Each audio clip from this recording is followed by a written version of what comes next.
You are watching Rahinijar TV with Ilama Sayyid Abdul Basit Bukhari. ہجرت کے بعد نبی پاک صلی اللہ علیہ وآلہ وسلم آپ کے ساتھ جناب ابو بکر پاک رضی اللہ تعالیٰ عنہ ایک غلام اور حضور خود تھے۔ چلتے چلتے رستے میں بھوک لگ پڑی، سوچا کہ تلاش کریں کوئی ہمیں خیمہ مل جائے، گھر مل جائے، وہاں سے جا کر کچھ کھا لیتے ہیں۔ نبی پاک صلی اللہ علیہ وسلم نے ڈھونڈا تو سامنے ایک چھوٹی سی جھونپڑی نظر آئی، اس میں آپ تشریف لے گئے۔ وہاں پر ایک بوڑھی عورت تھی، حضور نے فرمایا کچھ کھانے کو ہے تو ہمیں کھلا دو۔ اس نے کہا کہ کھانے کو میرے گھر میں کچھ بھی نہیں۔ حضور نے فرمایا ہم پیسے دینے کے لیے تیار ہیں، ہم آپ کو معاوضہ دے دیتے ہیں، پیسے دے دیتے ہیں، ہمیں کھانا دے دو۔ اس نے کہا آقا کھانے کے لیے ہے ہی کچھ نہیں تو میں پیسے کس چیز کے لوں؟ اچھا ابھی اس عورت نے اسلام قبول نہیں کیا تھا، اس نے طنزاً ہنستے ہوئے یہ کہا زیادہ ہی بھوک لگی ہے تو وہ گھر کے کونے میں ایک بیمار بکری باندھی ہوئی ہے، یہ اگر تم اسے استعمال کر سکتے ہو تو کر لو۔ حضور نے فرمایا یہ بکری یہاں پر باندھی ہے۔ اس نے بتایا کہ یہ بیمار تھی، ریوڑ کے ساتھ نہیں جا سکتی تھی۔ خاوند نے کہا اسے گھسیٹتا رہوں گا تو لہذا اسے گھر چھوڑ جاتا ہوں، یہ یہیں پر بیمار پڑی رہے۔ حضور نے فرمایا تو اگر اجازت دے تو ہم اسے استعمال کر لیں۔ آپ بالکل استعمال کر سکتے ہیں۔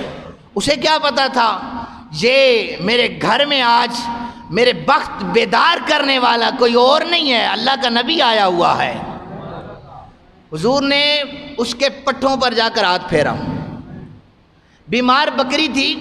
حضور آقا کریم صلی اللہ علیہ وسلم نے ہاتھ جو ہی پھیرا تو بکری نے اپنے آگے اگلے جو کھر تھے انہیں پھیلایا اور تھنوں میں دودھ اتار دیا۔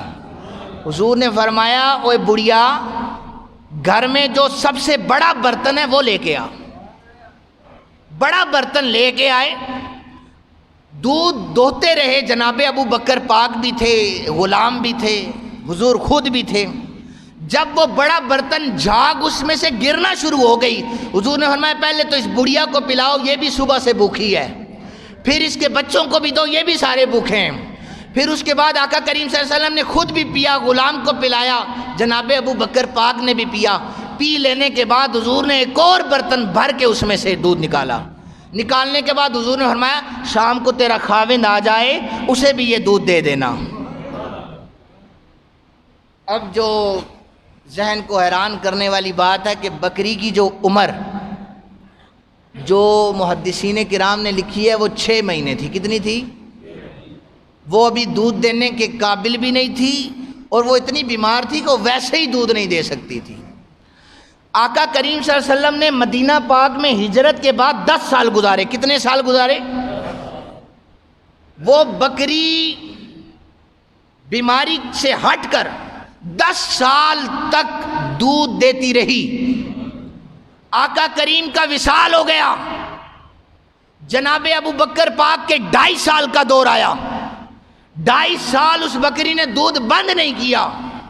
جناب ابو بکر کا وصال ہوا، جناب عمر پاک کا دور آیا، 10 سال سے اوپر گزر گیا، بکری نے دودھ دینا بند نہیں کیا۔